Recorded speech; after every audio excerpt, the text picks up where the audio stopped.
Hello बच्चों, good morning. आज फिर हम आप लोगों के बीच हाजिर हैं। आज हम अल्कोहल से संबंधित कुछ न्यूमेरिकल पढ़ने वाले हैं। जैसे पहला न्यूमेरिकल दिया हुआ है। पहला न्यूमेरिकल है एक अल्कोहल है। एक अल्कोहल ए, कोई ए अल्कोहल है,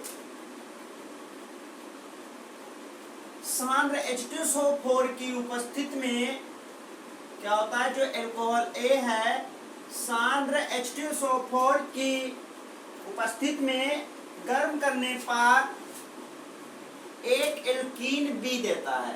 क्या देता है? एल्कीन बी देता है। बी को ब्रोमीन जल में प्रवाहित करने पर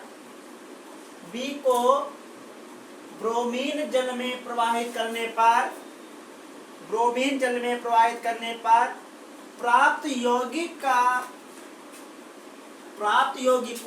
प्राप्त होता है। यहाँ पे कोई यौगिक प्राप्त होता है जिसका सोडामाइड क्या होता है? NaNH2। सोडामाइड की अधिकता द्वारा विहाइड्रोजनीकरण करने पर एक नया यौगिक C प्राप्त होता है। यौगिक C HgSO4 की उपस्थिति में तनु H2SO4 से क्रिया कराने पर यौगिक D बनाता है। क्या बनाता है? यौगिक D बनाता है। यौगिक A को, इसके बाद ये पहला पॉइंट हो गया। दूसरे पॉइंट में कह रहा है यौगिक A को ऑक्सीकृत करके या एसिटिक एसिड के कैल्शियम लवण से भी प्राप्त किया जाता है। क्या कह रहा है? यौगिक A है, इसका ऑक्सीकरण किया जाता है। ऑक्सीकरण करके या एसिटिक एसिड क्या होता है? CH3COO का क्या कह रहा है? एसिटिक एसिड के कैल्शियम लवण। तो कैल्शियम लवण क्या होगा? ये, इसको गर्म करके भी प्राप्त किया जाता है। कौन सा यौगिक? D की बात कर रहा है। जो A है, A का अगर ऑक्सीकरण कर दिया जाए तब भी D प्राप्त हो जाएगा। और यह एसिटिक एसिड का जो कैल्शियम लवण होगा उसको गर्म कर दे तब भी D प्राप्त हो जाता है।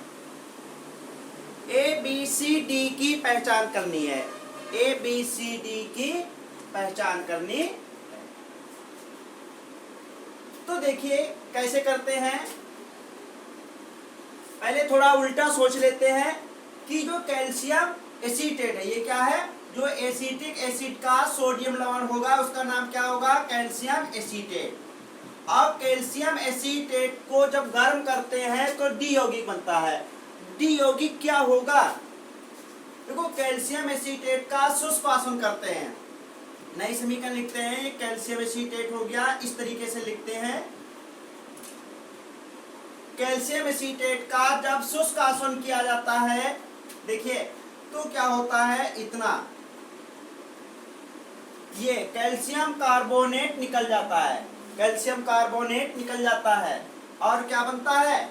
CH3COCH3। तो क्या बनता है? एसीटोन बनता है। क्या बनता है? एसीटोन बनता है। यानी कैल्शियम एसीटेट को जब गर्म करेंगे तो डी यौगिक प्राप्त होगा और डी यौगिक क्या होगा? एसीटोन होगा। क्या होगा? एसीटोन होगा। इससे स्पष्ट हो रहा है। और देखिए, जैसे दूसरे पॉइंट में और कह रहा था कि यौगिक A एक अल्कोहल है, पता नहीं कौन सा अल्कोहल है, प्राथमिक अल्कोहल है कि द्वितीयक अल्कोहल है, लेकिन यहाँ पे जब कैल्शियम एसीटेट को गर्म करते हैं तो एक एसीटोन प्राप्त, मतलब एक यौगिक जो D प्राप्त होता है वो एसीटोन होता है। ठीक।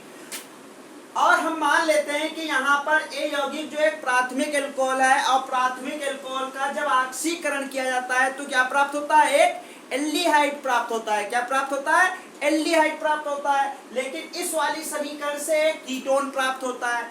तो कहने का हमारा अर्थ ये है कि जो यौगिक ए होगा ये एक प्राथमिक एल्कोहल नहीं होगा, क्योंकि प्राथमिक एल्कोहल का ऑक्सीकरण करेंगे तो एक एल्डिहाइड प्राप्त होगा। लेकिन अगर इसको शुष्क आसवन या गर्म करते हैं तो एक कीटोन प्राप्त होता है। अर्थात हम कह सकते हैं कि जो यौगिक ए होगा ये एक क्या होगा? द्वितीयक एल्कोहल होगा। क्या होगा? द्वितीयक एल्कोहल होगा। तो अब शुरुआत से देखिए, अब कंफर्म हो गया कि जो यौगिक ए होगा वो एक द्वितीयक एल्कोहल होगा। देखिए अब हम क्या करते हैं, माना यौगिक ए एक द्वितीयक एल्कोहल और द्वितीयक एल्कोहल कौन सा होगा? CH3CHOH CH3। माना यौगिक ए एक द्वितीयक एल्कोहल अर्थात CH3CHOH CH3 होगा। ठीक, अब देखिए अब क्या होता है। पहले पॉइंट में बोल रहा था कि एक को सांद्र H2SO4 के साथ गर्म करने पर, यानी इस यौगिक को देखिए CH3CH ये OH सिंगल बॉन्ड CH3 ये यौगिक A है, इसको हम सांद्र H2SO4 के साथ गर्म करते हैं तो क्या होता है, यहां से हाइड्रोजन परमाणु और ये OH H2O निकल जाता है। क्या बनता है? CH3 single bond CH double bond, यहां पे बनता है CH3। जिन यौगिकों में डबल बॉन्ड होता है वो क्या होता है? एल्कीन होता है। तो क्वेश्चन में बोल रहा था ए सांद्र H2SO4 की उपस्थिति में गर्म करने पर एक एल्कीन बनता है, और वो भी कौन सा? बी। तो बी यौगिक क्या होगा? CH3 single bond CH double bond CH2। ठीक, अब कह रहा है वो ब्रोमीन नहीं, जो बी यौगिक है उसे ब्रोमीन जल से क्रिया कराने पर एक यौगिक बनता है। पता नहीं कौन सा यौगिक होगा। देखिए जो ये बी यौगिक है इसकी ब्रोमीन जल से हम क्रिया कराते हैं, ब्रोमीन जल से। तो क्या होता है, ये Br2 जो है एक Br इसके साथ, अब एक Br इसके साथ जुड़ जाता है तो बनता है CH3 सिंगल बॉन्ड CH, ये एक Br हो गया। जब ये दो Br जुड़ जाएंगे तो एक बॉन्ड यहां से कैंसिल हो जाएगा और बन जाएगा CH2Br। ठीक, ये कोई यौगिक प्राप्त हुआ है। इस यौगिक को सोडामाइड की अधिकता के साथ क्या करना है, इसको सोडामाइड के साथ अधिकता से विहाइड्रोहेलोजनीकरण करने पर, जब इसका विहाइड्रोहेलोजनीकरण करेंगे तो देखिए यहां पर हम क्या करते हैं, यहां पर 2 लगा लेते हैं। अब देखो क्या होगा, 2NaBr निकल जाएगा, 2NaBr निकल जाएगा और एक H यहां से और एक H यहां से, 2H और 2 NH2 यानी 2 अमोनिया गैस निकल जाएंगी। तो बनेगा CH3 सिंगल बॉन्ड, ये H तो निकल गया है, और जब H एक H ये निकला, एक H ये निकला और Br भी निकला तो क्या होगा, 2 बॉन्ड और आ जाएंगे और ये बन जाएगा CH। तो एक यौगिक C बनता है। जो C बनता है वो क्या होता है, एक एल्काइन होता है। ठीक, अब एल्काइन का क्या करना है, HgSO4 की उपस्थिति में, HgSO4 की उपस्थिति में तनु H2SO4, जब हम तनु H2SO4 से क्रिया कराते हैं तो होता क्या है कि जो ये एल्काइन है तनु H2SO4 मतलब इसमें जल की मात्रा ज्यादा होगी, तो जो ये एल्काइन होगा ये क्या करेगा, जल से क्रिया कर लेगा। जब जल से क्रिया करेगा तो बनेगा क्या, ये O जो है इसके साथ आ जाएगा और H2 इसके साथ, क्योंकि यहाँ पे O की भी 2 संयोजकता है और H जो है 2 H इसके साथ जुड़े तो इसकी भी 2 संयोजकता बढ़ जाएगी, अर्थात ये 2 बॉन्ड कम हो जाएंगे, तो ये बन जाएगा। ये कौन सा यौगिक बना है? एक यौगिक D बना है। तो क्या कह रहा था पहले पॉइंट में, जो एक A यौगिक है तो हमने मान लिया कि ये वाला है, और कैसे पता चला कि एक द्वितीयक अल्कोहल होगा, कुछ समझ में आ गया होगा। उल्टा थोड़ा सोच के चलते हैं। इसके बाद जो A यौगिक है इसको हम सांद H2SO4 के साथ गर्म करते हैं तो एक एल्कीन B बनता है, जिसकी ब्रोमीन जल के साथ क्रिया कराने के बाद जो यौगिक बनेगा उसकी हम सोडामाइड की अधिकता के साथ विहाइड्रोहैलोजनीकरण करने पर एक यौगिक C, जो C बनता है वो एल्काइन होता है, C बनता है। C जो होता है Hg SO4 की उपस्थिति में तनु H2SO4 से क्रिया करता है। तनु H2SO4 का मतलब वो जल से क्रिया कर लेगा। तब जब ये एल्काइन H2O से क्रिया कर लेगा तो क्या बन जाएगा? एक यौगिक D बन जाएगा, और जो D यौगिक होगा वो क्या होगा? एक कीटोन होगा, अर्थात एसीटोन होगा। ठीक। इसके बाद दूसरे पॉइंट में क्या कह रहा था, देखिए ऊपर का थोड़ा रब करते हैं। इसके बाद दूसरे पॉइंट में, ये पहला पॉइंट हो गया। अब दूसरे पॉइंट में कह रहा था कि यौगिक A है, जो यौगिक A क्या है? CH3 सिंगल बॉन्ड CH, ऊपर है OH सिंगल बॉन्ड CH3 का ऑक्सीकरण करने पर D यौगिक बनता है। तो क्या होगा? देखिए इतना तो ये निकल जाएगा और O इसके साथ जुड़ जाएगा, तो क्या बन जाएगा? CH3 single bond CO single bond CH3 और प्लस H2O। तो A का ऑक्सीकरण करते हैं तब भी D यौगिक प्राप्त हो जाता है। तो देखिए जो A था उसका हमने ऑक्सीकरण किया, D यौगिक प्राप्त हो गया। ठीक। या A का ऑक्सीकरण करके भी D को प्राप्त कर सकते हैं, या एसिटिक एसिड यानी एसिटिक अम्ल का जो कैल्शियम लवण होगा, एसिटिक अम्ल का कैल्शियम लवण, एसिटिक अम्ल का जो कैल्शियम लवण होगा उसका नाम क्या होगा? Calcium acetate.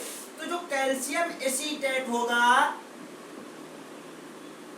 उसको गर्म करने पर, जब इसको हम गर्म करते हैं तो क्या होता है? CaCO3 निकल जाता है और क्या बनता है? ये बनता है। ये क्या है? D यौगिक प्राप्त होता है, और ये एसीटोन बनाने की विधि भी है। समझ में आ रहा है? तो अब समझ में आ गया कि हमने जो यौगिक A को माना है वो एक द्वितीयक अल्कोहल क्यों माना है, क्योंकि जो दूसरे पॉइंट में कह रहा था उसके हिसाब से हमने माना है। समझ में आ गया? ये पहला क्वेश्चन बहुत अच्छा था, सबको समझ में आ गया है? नोट कर लीजिए।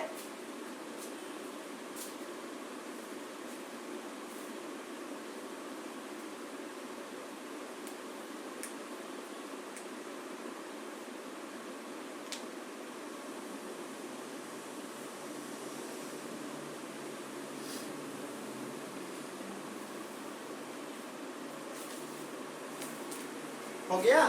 ठीक।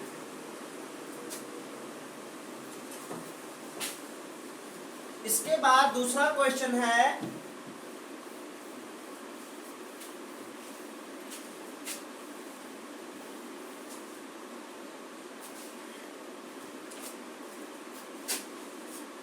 दूसरा क्वेश्चन है एक कार्बनिक यौगिक, एक कार्बनिक यौगिक है जिसमें C बराबर 76.6%,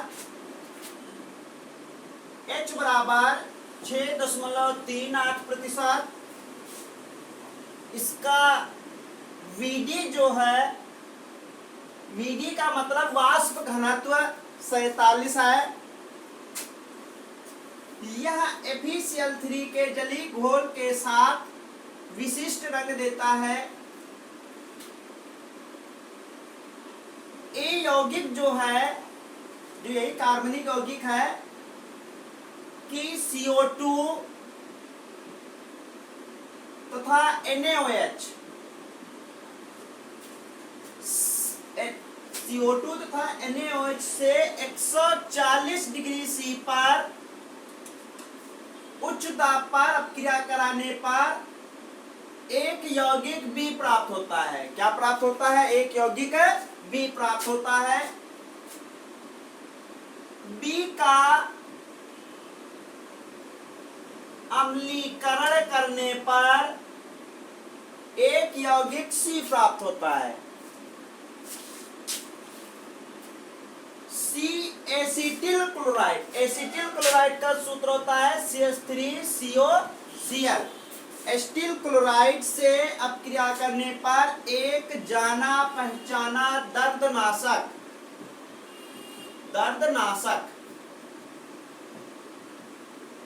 एक जाना पहचाना दर्दनाशक D देता है। ABCD को पहचानिए तथा संबंधित समीकरण लिखिए। अब देखिए, तो जो यौगिक A है हम मान तो सकते नहीं, क्योंकि इसके बारे में कुछ दिया हुआ है। तो इसके हिसाब से पहले हम यौगिक A को निकालेंगे। तो देखिए, कार्बन की प्रसम मात्रा दी है और H की प्रसम मात्रा दी है। क्या ऑक्सीजन की प्रसम मात्रा इसमें होगी? नोट कर, पहले चेक कर लेते हैं। तो देखो, कार्बन और हाइड्रोजन की प्रतिशत मात्राओं को जब जोड़ते हैं तो 100% नहीं पहुंचता है, 100% नहीं पहुंचता है। इससे स्पष्ट होता है कि इस कार्बनिक यौगिक में ऑक्सीजन भी उपस्थित है। तो सबसे पहले हम ऑक्सीजन की प्रतिशत मात्रा निकाल लेते हैं। ऑक्सीजन की प्रतिशत मात्रा कैसे निकालते हैं? 100% से कार्बन की प्रतिशत मात्रा और हाइड्रोजन की प्रतिशत मात्रा क्या कर देते हैं?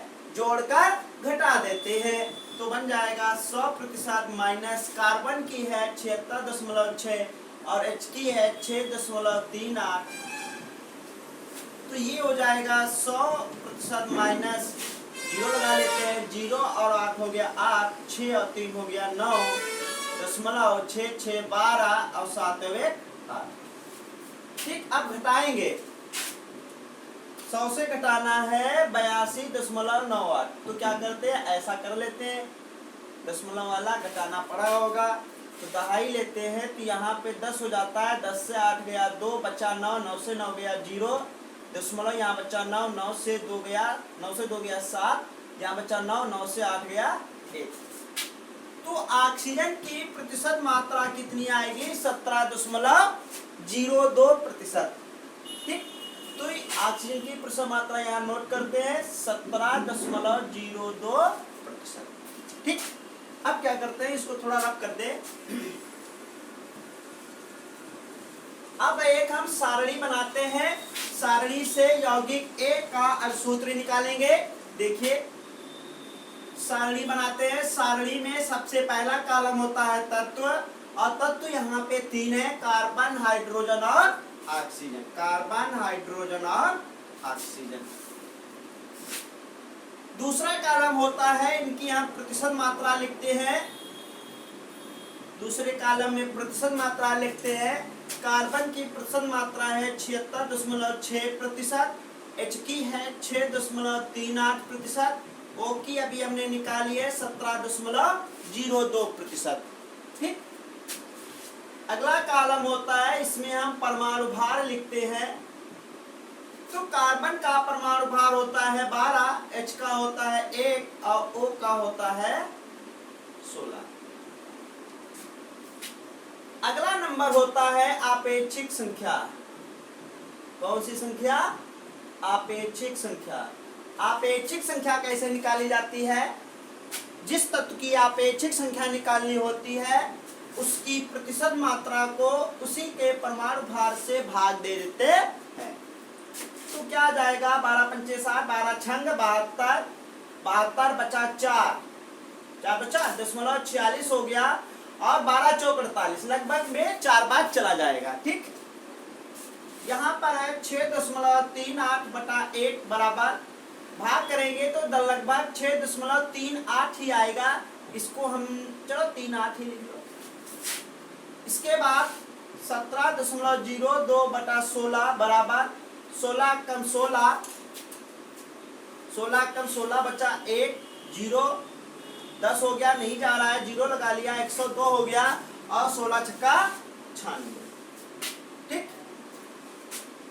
इसके बाद अब हम निकालते हैं सरल अनुपात।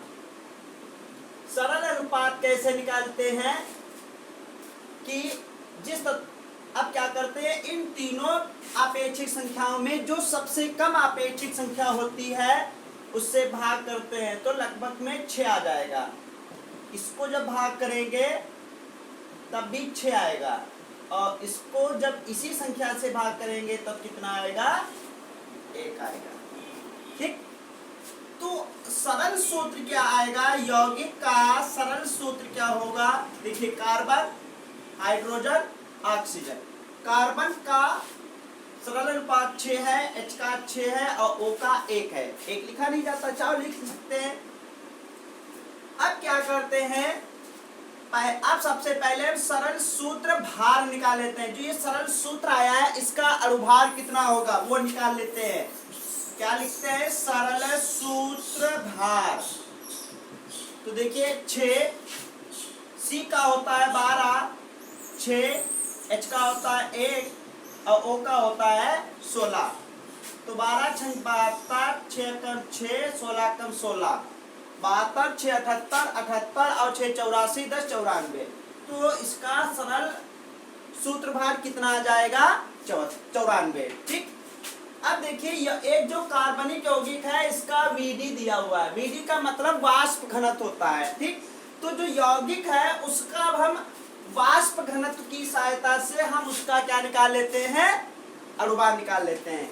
तो यहां पर लिखते हैं यौगिक का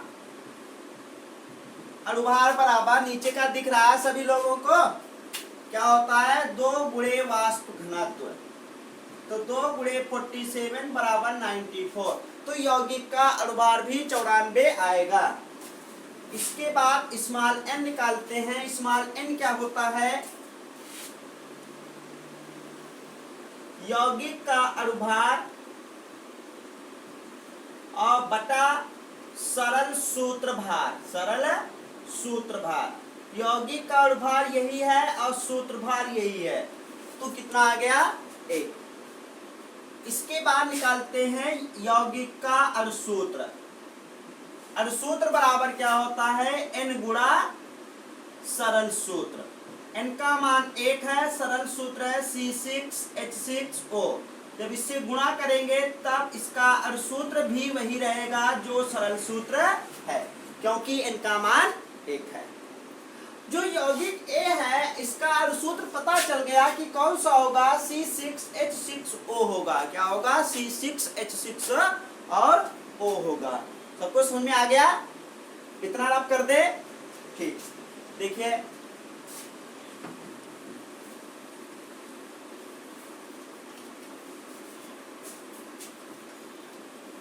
तो यौगिक का सरल अणुसूत्र कितना आया है, C6H6O आया है। जो ये यौगिक A है इसका अणुसूत्र है C6H6O है। ठीक। तो देखो हम क्या करते हैं, माना जो कार्बनिक यौगिक A है इसी अणुसूत्र की सहायता से मान लेते हैं कि ये फिनाल होगा। क्या होगा, फिनाल। इसकी सहायता, इस अणुसूत्र की सहायता से और कोई यौगिक बन सकता है? अगर बन सकता है तो वो भी चेक कर सकते हो। यौगिक A C6H5OH हो सकता है, हो सकता है। अब देखिए, अब रिएक्शन लिखते हैं। ये यौगिक A फिनाल है,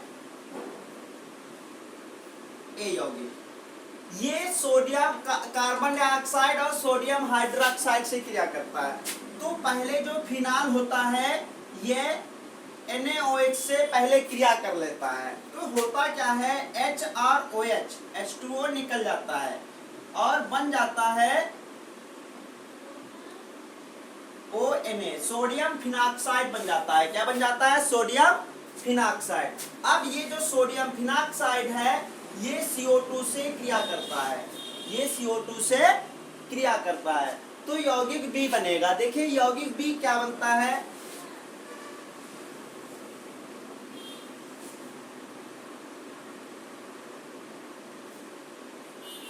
देखो यहाँ पे H तो है, ये H पहले निकाल लीजिए और इसको जोड़िए, ये बना ठीक।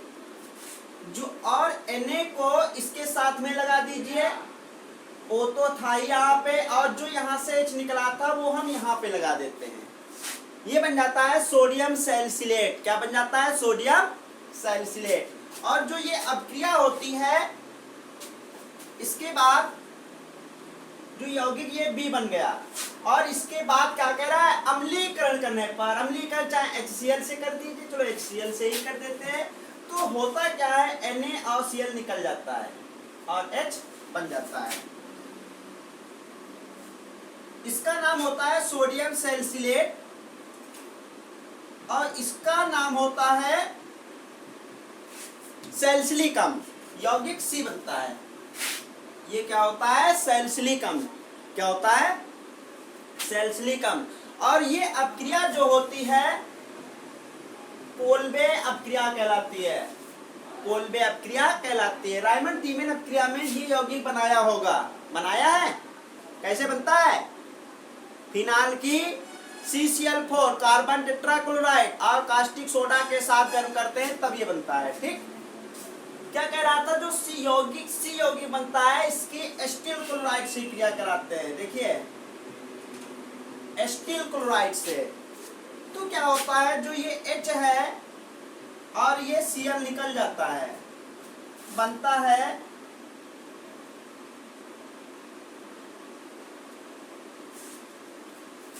देखिए ये C पहले लगा लेते हैं, देखिए O और ये COCH3, ये यौगिक D बनता है। कह रहा था एक दर्दनाशक D बनता है तो इसका नाम होता है एस्प्रिन। क्या होता है, एस्प्रिन। एस्प्रिन जानते हो, जिसे गांव में हम लोग डिस्प्रिन कहते हैं। ये सर दर्द के लिए आती है, दर्दनाशक, दर्द को दूर करने वाली ये टैबलेट होती है। समझ में आ गया। तो जो D यौगिक बनता है वो क्या बनता है, एक दर्दनाशक बनता है, ठीक। तो एस्प्रिन बनता है, एस्प्रिन नामक एक टैबलेट बनती है जिसका उपयोग हम दर्दनाशक के रूप में करते हैं। तो पूछ रहा था, दूसरे क्वेश्चन में पूछ रहा था ABCD को पहचानिए। तो A क्या होगा, फिनाल होगा, B क्या होगा, सोडियम सैलिसिलेट होगा, C क्या होगा, सैलिसिलिकम होगा और D क्या होगा, एस्प्रिन होगा, जो एक दर्दनाशक टैबलेट है, दर्दनाशक दवा है जिसका उपयोग दर्द को दूर करने में किया जाता है, ठीक। तो ये क्वेश्चन समझ में आ गया, नोट कर लीजिए।